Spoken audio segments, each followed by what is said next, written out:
I suppose after we lost David, Connor, my eldest son at the time, he was just coming 4. So we probably were a bit more cautious with him at the start. He himself was just completely lost. You know, we would have gone to a play park and I would have seen him looking at families, and he would have turned to me and said, "Why have they still got their baby and I haven't got mine?" And it's very, very hard. I also made sure that I talked to my son, my eldest son, Callum, and he had just the most insightful questions. He wanted to know why. And that process of having to explain to a toddler the why and the what was actually a really helpful process for me as well. I think it was something that MRF had said, and Bernardo was actually their grief counselling had said, just be as honest as you can with Connor, tell him the truth. So he had questions. He wanted to know what had happened, where Alex had gone now, why he didn't take his body with him, all sorts of really interesting questions that we then had to talk through with him.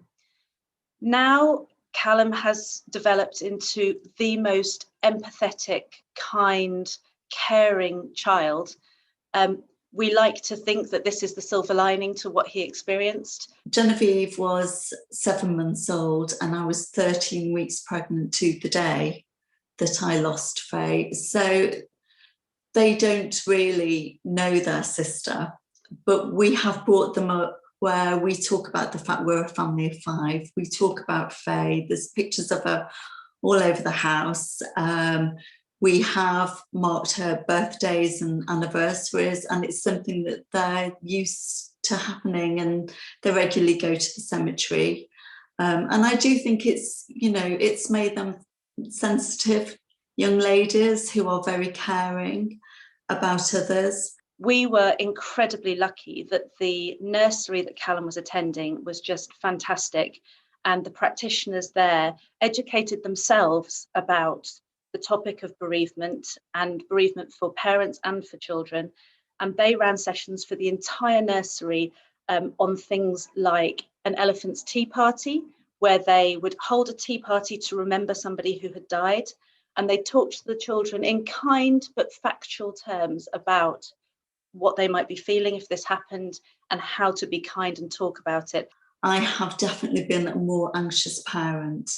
And so I have struggled to let them out of my sight sometimes. So they perhaps haven't done the school trips and had the independence that they would have done. And I do wonder perhaps how that has affected them. The problem comes, of course, when one of them is ill, and we have a tendency to immediately leap to the worst. We don't have that "it won't happen to me" protection that we had before, because we know it can happen to us.